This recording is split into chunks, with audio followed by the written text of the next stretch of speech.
Haleluya, haleluya. Puji Tuhan. Selamat lagi kita ketemu dalam kasih Tuhan. Puji Tuhan. Saudara-saudara yang dikasihi Tuhan, kita bersyukur dalam kondisi yang agak sulit saat ini, dalam kondisi di mana kita tidak bisa ketemu secara face to face satu dengan yang lain, tapi bersyukur bahwa ada firman, ada Tuhan yang selalu mempersatukan kita dalam kasih-Nya. Nah, saat ini saudara-saudara, biarlah kita mau fokus kepada pemberitaan firman Tuhan pada saat ini. Yang saya boleh berikan judul, Manusia di Mata Tuhan. Siapakah saya dan saudara di mata Tuhan? Mari kita lihat sama-sama. Sesungguhnya manusia adalah ciptaan Allah yang paling mulia. Saudara lihat kata-kata, dari semua ciptaan Allah, manusia itulah ciptaan Allah yang paling mulia. Tidak terlepas saya ini yang mungkin tidak elok dilihat oleh manusia, hidungnya pesek atau warnanya hitam atau putih, tapi di pemandangan Allah, semua kita adalah ciptaan yang paling mulia. Allah menciptakan manusia menurut gambarnya, saudara kita. Kita lihat bahwa benar ciptaan kita. Allah itu terhadap manusia ciptaan yang paling mulia, dan itu Tuhan sendiri yang berfirman. Dalam Kejadian pasal pertama, kalau kita lihat di sana, mulai ayatnya ke-20 atau ayatnya ke-26 dikatakan, berfirmanlah Allah, baiklah kita menjadikan manusia menurut gambar dan rupa kita. Gambar dan rupa kita. Jadi kita diciptakan sebagaimana Tuhan, gitu. Dan rupa Allah, yaitu karakter Allah, sifat-sifat Allah diberikan di dalam manusia itu sendiri sebagai ciptaan yang paling mulia. Dengan satu maksud tentunya rupanya di sini, supaya mereka berkuasa atas ikan-ikan di laut dan burung-burung di udara, dan atas ternak, dan atas seluruh bumi, dan atas segala binatang melata yang merayap di bumi. Tidak saja manusia itu diciptakan menurut gambar dan rupa Allah, tapi karakter Allah kemudian Tuhan taruh atas manusia itu. Dengan satu tujuan, Tuhan memberikan satu otoritas kepada manusia, yaitu untuk berkuasa atas ciptaan-ciptaan Tuhan yang lainnya, yaitu di sini katakan antara berkuasa atas ikan-ikan di laut, burung-burung di udara, dan atas ternak, dan atas seluruh bumi, dan atas segala binatang melata yang merayap di bumi. Jadi Tuhan ciptakan manusia itu dengan memberikan otoritas kepada manusia untuk menguasai ciptaan Tuhan yang lain. Manusia diciptakan pada hari ke-6 atau hari yang terakhir di dalam Allah menciptakan alam semesta ini. Mungkin kita mulai bertanya-tanya, bukannya ciptaan yang paling mulia harusnya yang paling dahulu?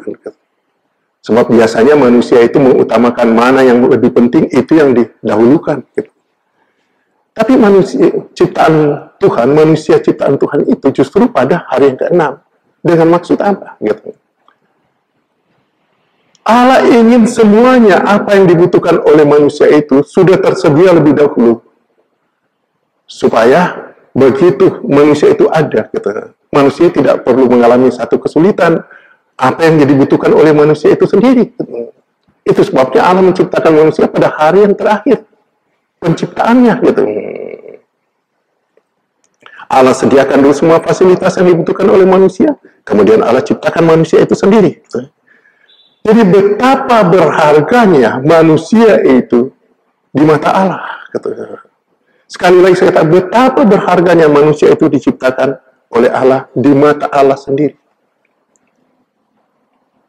Namun saudara, dari perjalanan manusia itu kemudian Allah taruh mereka di Taman Eden. Tapi tentunya manusia harus sadar bahwa ia adalah ciptaan, bukan pencipta. Maka apa yang diciptakan itu harus taat kepada penciptanya sendiri. Dan Allah memberikan hukumnya kepada ciptaannya itu sendiri, itu manusia itu. Supaya manusia itu taat kepada apa yang Tuhan perintahkan kepada manusia itu sendiri.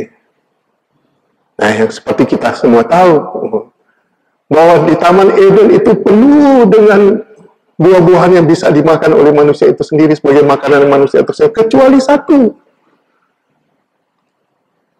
yaitu buah pengetahuan baik dan jahat yang ada di tengah-tengah taman itu sendiri. Tapi kenyataannya manusia itu tidak taat, sehingga manusia itu memakan buah yang terlarang itu sendiri. Dan akibatnya kita tahu sendiri, dalam Kejadian pasal yang ketiga, manusia itu terbuang dari Taman Eden itu sendiri. Manusia harus mengalami kesulitan yang besar. Kepada Adam, kemudian Allah berfirman bahwa dia akan berkeringat dengan susah payah untuk menjalani kehidupannya. Demikian juga kepada Hawa. Namun saudara, kalau lihat dalam perjalanan kehidupan manusia itu sendiri, sesungguhnya Allah ingin supaya manusia itu kembali kepada tujuan Allah yang sesungguhnya. Sebab tujuan Allah yang sesungguhnya itu mau hidup kekal bersama dengan Tuhan di dalam surga yang penuh dengan kemuliaan itu. Itu tujuan Allah sesungguhnya kepada manusia itu, supaya kehidupan kekal bersama dengan Tuhan. Maka mata Tuhan selalu tertuju kepada manusia itu sendiri.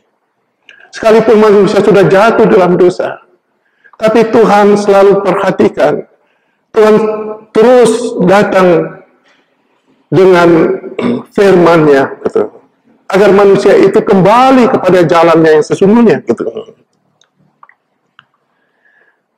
Dalam Roma pasal yang ketiga, kita lihat Roma pasal yang ketiga, ayat yang ke-23 dan 24. Karena semua orang telah berbuat dosa dan telah kehilangan kemuliaan Allah.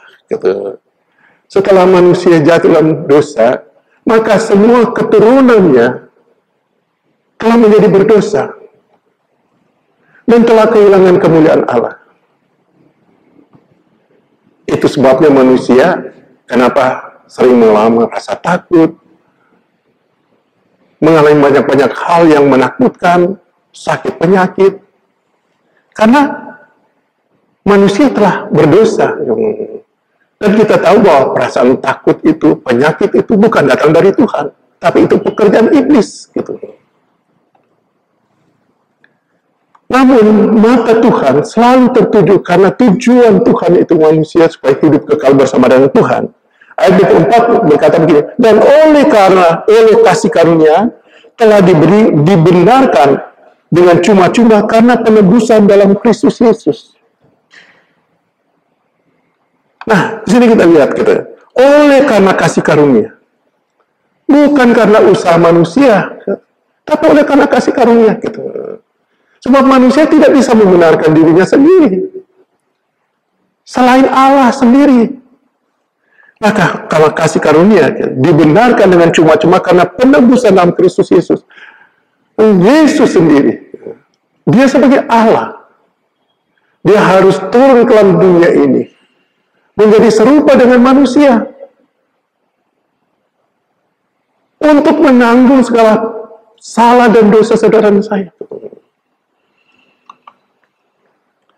Itu sebabnya saudara-saudara, seringkali bahkan oleh orang Kristen sendiri, seringkali suka berpikir begini, kok Allah bisa menjadi manusia? Itu sebabnya saudara-saudara kita yang seberang seringkali berkata, Yesus itu bukan Tuhan, karena dia manusia. Yang memang sulit dicerna oleh pikiran manusia itu sendiri. Tapi oleh Roh Tuhan memberikan pengertian bagi saudara dan saya, bahwa untuk menebus kesalahan manusia, tidak ada satu manusia yang dapat menebus manusia itu sendiri. Maka harus Allah. Nah, saudara-saudara, Allah bisa saja membenarkan manusia dengan firman-Nya. Tapi tidak demikian, karena hukumnya Allah sendiri memikirkan hukumnya. Kalau manusia jatuh dalam dosa, maka manusia itu akan binasa. Dan untuk menebus itu, harus ada penebus. Harus ada yang dikorbankan. Yang menjadi korban itu tentunya orang yang manusia yang tidak memiliki kesalahan. Nah, siapakah manusia? Bukankah manusia itu sudah jatuh dalam dosa? Kita sudah lihat dalam ayatnya 23 bahwa karena semua telah berdosa dan telah kehilangan kemuliaan Allah. Jadi tidak ada satu manusia siapapun di dalam dunia ini, tidak ada manusia super siapapun dalam dunia ini yang bisa mengorbankan dirinya untuk menyelamatkan manusia yang lain selain Allah itu sendiri. Nah, untuk itu makanya dia harus turun ke dalam dunia ini menjadi manusia seperti saudara dan saya, tapi tidak dapat membuat kesalahan sedikit pun karena dia Allah. Dia tidak bisa melakukan kesalahan. Nah, manusia yang tidak memiliki kesalahan itulah yang diizinkan Allah untuk menebus segala dosa manusia itu. Jadi betapa berharganya saudara dan saya menjadi milik Tuhan, menjadi orang yang memiliki iman kepada Yesus Kristus. Saudara sebelum adanya penebusan, sebelum Yesus disalib untuk menebus segala pelanggaran salah dosa saudara dan saya, maka kita sebagai budak-budak iblis itu sendiri. Kita tahu budak itu tidak punya hak sedikit pun. Kalau kita membaca firman Allah kitab dalam Perjanjian Lama, budak itu tidak punya hak. Dia bekerja tanpa upah. Apa yang diperintahkan oleh tuannya harus dia taati. Itulah budak. Dan begitulah keadaan manusia sebelum ditebus oleh Yesus sendiri di kayu salib. Kita diperbudak oleh iblis itu sendiri. Dan kita tidak punya hak untuk membenarkan diri sendiri. Kita bekerja tanpa upah. Itulah budak. Saudara bisa baca mungkin itu di dalam kitab Kejadian pasal yang ke-15. Bagaimana manusia itu diperbudak. Begitu juga dalam kitab Keluaran pasal 21, bahwa manusia itu tidak, manusia yang diperbudak itu tidak punya hak sama sekali. Namun saudara-saudara tujuan Tuhan, tujuan Allah itu terhadap manusia sejak diciptakannya manusia itu sendiri, bahwa Allah mau hidup bersama-sama dengan manusia itu sendiri di dalam kekekalan yang penuh dengan kemuliaan itu, tidak berhenti hanya oleh karena manusia itu telah jatuh dalam dosa. Tapi Allah mau berkorban bagi manusia itu sendiri, mau menebus manusia itu sendiri, sehingga manusia itu memiliki pengharapan, memiliki keselamatan, dan memiliki satu kekuatan, pengharapan bahwa manusia itu akan hidup kekal bersama dengan Tuhan. Tetapi tentunya dengan satu syarat, bahwa manusia itu harus taat kepada Allah itu sebagai penciptanya. Nah, saudara, kita lihat 1 Korintus pasalnya ke-6 ayatnya ke-20. Mari kita baca sama-sama 1 Korintus pasal 6 ayat 20. Sebab kamu telah dibeli dan harganya telah lunas dibayar, karena itu muliakanlah Allah dengan tubuhmu. Kita ini bukan milik kita lagi. Kita telah ditebus oleh darah Kristus. Dan harganya telah lunas dibayar. Dengan kata lain, iblis tidak bisa lagi menggugat saudara saya. Sebab kita sudah jadi milik Allah. Dibayar lunas. Kita tahu kan, kalau kita membeli satu barang, kalau belum lunas, maka itu belum menjadi hak sepenuhnya dari si pembeli itu sendiri, karena belum lunas. Bahkan kalau misalnya tidak terjadi pelunasan, maka barang itu bisa disita, bisa diambil kembali oleh si pemilik barang itu sendiri. Tapi kita sudah dibeli dan harganya lunas dibayar, sehingga iblis tidak punya hak lagi mengatakan bahwa kita inilah miliknya. Kita sudah ditebus, dibayar dengan darah Kristus, dan lunas dibayar. Oh haleluya. Betapa indahnya kehidupan manusia itu sendiri setelah ditebus oleh darah Yesus itu sendiri. Namun tentunya setelah kita sudah lunas dibayar, kita harus patuh kepada yang sudah membeli diri kita sendiri, itu Yesus. Yang sudah membayar kita lunas, yaitu Yesus sendiri. Dengan apa? Ayat ini berkata bahwa muliakanlah Allah dengan tubuhmu. Itu beribadahlah kepada Tuhan. Sanjunglah Allah kita dengan penyembahan-penyembahan kita yang membuat hati Tuhan bersuka cita. Itu yang Tuhan inginkan. Itu segenap kehidupan saudara saya. Termasuk tubuh ini dipersembahkan kepada Tuhan. 1 Korintus pasal yang ke-7 ayatnya ke-23. Kamu telah dibeli dan harganya telah lunas dibayar, karena itu janganlah kamu menjadi hamba manusia. Jadi perhatikan, jangan lagi kembali.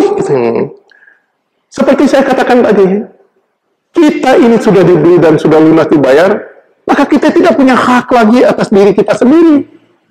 Sebab kita bukan milik kita lagi, tapi milik Kristus yang telah membayar kita lunas. Maka kita harus patuh kepada pemilik yang sejati itu, yaitu Yesus Kristus. Sekalipun kita diberikan kebebasan dalam dunia ini, Allah kita, Allah yang memberikan kebebasan, namun di dalam koridor yang dibatasi oleh ketentuan-ketentuan firman Allah sendiri. Kita menjadi orang-orang yang merdeka. Tapi bukan berarti kita bebas melakukan kemerdekaan itu menurut kehendak hati kita sendiri. Nah, saudara, kita masih tinggal dalam dunia ini. Dunia ini begitu sangat mempengaruhi saudara dan saya. Dengan apa yang begitu indah di pemandangan mata manusia itu sendiri. Begitu banyak tawaran-tawaran yang menggiurkan dalam dunia ini untuk membawa kita kembali menjadi budak. Padahal kita sudah dimerdekakan. Nah, seringkali manusia mudah terpengaruh oleh tawaran-tawaran dunia ini yang menggiurkan. Dan lupa bahwa sesungguhnya dia bukan miliknya dia sendiri, tapi dia milik Kristus dan dia sudah dibayar lunas. Tapi Allah kita, Allah yang memberikan kebebasan, namun seperti saya katakan tadi, kebebasan yang ada dalam koridor firman Allah itu sendiri. Yang tentunya berbeda dengan kebebasan yang ditawarkan oleh dunia ini sendiri. Galatia pasal yang ke-5, ayatnya ke-13. Mari kita baca sama-sama. Saudara-saudara, memang kamu telah dipanggil untuk merdeka. Tetapi janganlah kamu mempergunakan kemerdekaan itu sebagai kesempatan untuk kehidupan dalam dosa, melainkan layanilah seorang akan yang lain oleh kasih. Nah, saudara lihat tadi saya katakan bahwa dunia ini terus-menerus mempengaruhi saudara dan saya supaya kita kembali menjadi budak. Di mana kita tahu budak itu tidak punya hak sama sekali, tidak memiliki upah. Bahkan kalau kita belajar dari perjanjian lama, budak itu dia harus bekerja kepada tuannya selama 6 tahun tanpa mendapatkan hak. Bahkan kalau budak itu memiliki istri, kemudian memiliki anak, setelah selesai 6 tahun dia bekerja pada tuannya, dia boleh keluar. Tapi dia tidak boleh membawa istri dan anak-anaknya. Sebab istri dan anak-anaknya menjadi milik daripada si pemilik itu sendiri. Si tuannya itu sendiri. Nah, saudara, coba kita lihat bagaimana kehidupan budak itu sendiri. Nah, kita yang sudah merdeka, sudah dibebaskan dari perbudakan itu sendiri. Tuhan inginkan supaya jangan lagi kita dipengaruhi oleh dunia ini, sehingga kita kembali menjadi budak. Sebab, sebagaimana firman Tuhan katakan 2 Petrus pasal yang kedua, mulai ayat ke-20. Sebab, jika mereka, oleh pengenalan mereka akan Tuhan dan Juru Selamat kita Yesus Kristus, telah melepaskan diri dari kecemaran dunia, tetapi terlibat lagi di dalamnya, maka akhirnya keadaan mereka lebih buruk daripada yang semula. Kita lihat, saya mau berhenti dulu ayat 20 di situ, dikatakan bahwa kita sudah merdeka, sudah terbebas dari perbudakan. Kita sudah bebas dari dosa-dosa. Tapi, kalau kita salah mempergunakan kemerdekaan itu, dengan bebas kita melakukan apa saja yang kita kehendaki, di luar dari koridor firman Allah itu sendiri, maka ayat ini berkata bahwa mereka telah sudah melepaskan diri kecemaran dunia, tetapi terlibat lagi di dalamnya, maka akhirnya keadaan mereka lebih buruk daripada yang semula. Lebih buruk daripada perbudakan sebelumnya, saudara kita. Oleh karena itu, ayat 21 katakan, karena itu bagi mereka adalah lebih baik jika mereka tidak pernah mengenal jalan kebenaran daripada mengenalnya, tetapi kemudian berbalik dari perintah kudus yang disampaikan kepada mereka. Nah, ayat selanjutnya, 22 berkata begini, bagi mereka yang sudah dimerdekakan, yang sudah diselamatkan, kemudian kembali lagi menjadi budak. Ayat 22 berkata begini, bagi mereka cocok apa yang dikatakan peribahasa yang benar ini. Anjing kembali lagi ke muntahnya.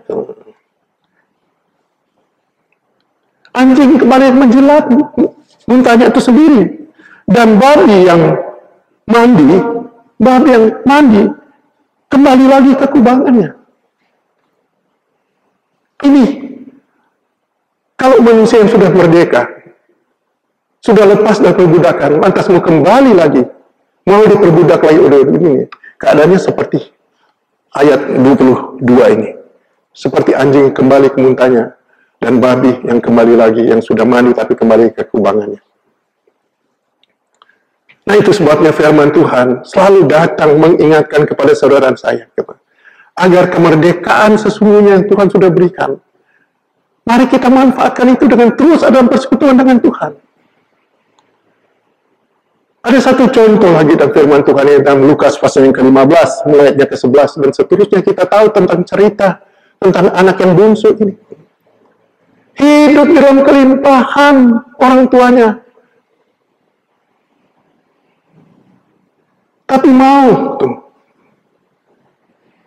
keluar dari kelimpahan itu sendiri. Sehingga dia pergi merantau. Membawa harta benda bagian yang diberikan oleh bapaknya, sebab dia memaksa meminta kepada bapaknya, dia mau keluar. Sudah ada dalam zona aman dan nyaman, mau keluar dari zona nyaman itu. Tapi mau menuju ke suatu tempat yang membuat dia sangat menderita. Kita tahu, setelah cerita dari firman Allah ini, setelah dia menghabiskan harta yang dibawa dari orang tuanya, dari ayahnya itu sendiri, kemudian dia mulai merana, makan saja menjadi susah. Bahkan makanan babi pun dia nggak bisa makan. Bukan karena dia mau makan makanan babi, tapi tidak diperbolehkan itu makanan babi itu sendiri. Ini lihat satu contoh orang yang sudah ada di orang yang sudah merdeka, orang yang ada dalam lingkungan Allah gitu. Kemudian keluar mau merdeka sendiri menurut kehendak hatinya sendiri. Akibatnya kita lihat. Nah, manusia tadinya yang sudah kehilangan kemuliaan Allah itu. Allah tetap berkemurahan selama manusia itu ada di dunia ini. Allah masih berkemurahan. Tapi kemurahan Allah itu ada batasnya, saudara. Saat ini kita zaman kemurahan masih berlaku. Tapi tidak terus-menerus kemurahan itu ada. Sebab satu saat dunia ini pun juga akan dibinasakan. Nah itu sebabnya kita yang sudah diselamatkan, kita yang sudah dimerdekakan, hendaklah kita hidup seturut dengan aturan-aturan perintah-perintah Allah yang telah memerdekakan saudara dan saya. Kolose pasal yang pertama, ayat yang ke-13. Mari kita baca sama-sama Kolose pasal pertama ayat 13.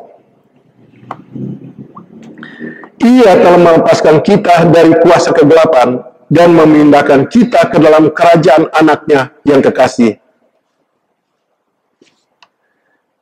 Sekali lagi, kita baca, ia, Yesus, yang telah melepaskan kita dari kuasa kegelapan, dari perbudakan, dan memindahkan kita dalam kerajaan anaknya yang kekasih. Melepaskan kita dari perbudakan, menjadi orang merdeka, yang dari yang gelap, masuk ke dalam terangnya yang ajaib. Di dalam di ayat 14, di dalam dia kita memiliki penebusan kita, yaitu pengampunan dosa. Dosa kita sudah diampuni. Itu sebabnya sudah terkenal. Mari mata kita tertuju ke depan. Sebab segala dosa-dosa kita yang lalu, Tuhan sudah ampuni. Yang Tuhan mau, jalan pikiran kita, arah mata rohani kita tertuju ke depan. Sebab kita sudah dimerdekakan dari perbudakan dosa, diangkat dari kegelapan masuk dalam terangnya yang ajaib. Dan kita sudah menjadi anak-anak Tuhan, anak-anak raja. Namun bukan berarti menjadi anak-anak raja lantas kita bebas saja melakukan apa saja yang kita kehendaki. Saudara, bahkan di dalam dunia ini kalau kita lihat raja-raja, negara-negara yang masih berstatus kerajaan, saudara, di mana keluarga kerajaan itu tidak bisa sembarangan. Ada ketentuan-ketentuan yang mereka harus jalankan sesuai dengan predikat mereka sebagai raja atau anak-anak raja. Segala fasilitas disiapkan. Segala apa yang dibutuhkan mereka sesuai dengan hukum kerajaan itu sendiri. Ada melekat pada diri raja maupun anak-anak raja. Tapi bukan berarti anak-anak raja itu harus senantiasa bebas melakukan sesuai dengan kehendak hatinya sendiri. Tidak, Demikian juga kita sebagai anak-anak raja. Tuhan menjamin seluruh kehidupan saudara dan saya. Tuhan menjamin apa yang menjadi kebutuhan saudara dan saya. Tuhan melindungi kita dari situasi apapun. Tapi sebagai anak-anak Tuhan, sebagai anak-anak raja, kita harus hidup sesuai dengan ketentuan-ketentuan Allah sendiri sebagai raja. Dan kita sebagai anak-anak raja. Jadi betapa bersyukurnya kita menjadi anak-anak Tuhan. Kita bahkan diberi kuasa kembali seperti sejak Allah menciptakan manusia itu. Yaitu diberikan kuasa, diberikan otoritas kepada manusia untuk menguasai ciptaan Tuhan yang lain. Itu sebenarnya dalam kitab Yohanes pasal 1 ayat ke-12. Mungkin sebagai ayat yang terakhir bagi kita semua. Yohanes pasal pertama ayat 12. Semua orang yang menerimanya diberinya kuasa menjadi anak-anak Allah. Kita tadinya yang diperbudak oleh kuasa kegelapan, kuasa iblis, telah dimerdekakan dan telah dibeli dan lunas dibayar lewat darah Kristus. Dosa-dosa kita telah diampuni. Gitu. Bahkan ayat ini berkata, tetapi semua orang yang menerimanya diberinya kuasa. Kita diberi kuasa setelah kita ditebus, setelah kita dimerdekakan, kita bahkan diberi kuasa. Gitu. Dan status kita menjadi anak-anak Tuhan, menjadi anak-anak raja-raja di atas segala raja. Diberi otoritas gitu, untuk menguasai ciptaan Tuhan yang lain. Betapa indahnya kehidupan ini sesungguhnya. Gitu. Asal saja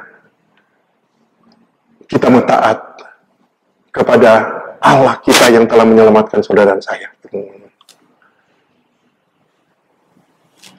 Kita tetap ada dalam lindungan Tuhan. Asal saja kita mau berjalan dalam koridor firman Allah. Kita terus ada dalam genggaman Tuhan. Dengan cara apa? Itu beribadah setia kepada Tuhan. Senantiasa rindu bersekutu dengan Tuhan. Hari-hari ini, hari-hari di mana kita sementara ini tidak bisa beribadah bersekutu bersama-sama di gereja. Tapi justru kesempatan Tuhan berikan, kita lebih banyak di rumah. Gitu. Mari kita manfaatkan. Gitu.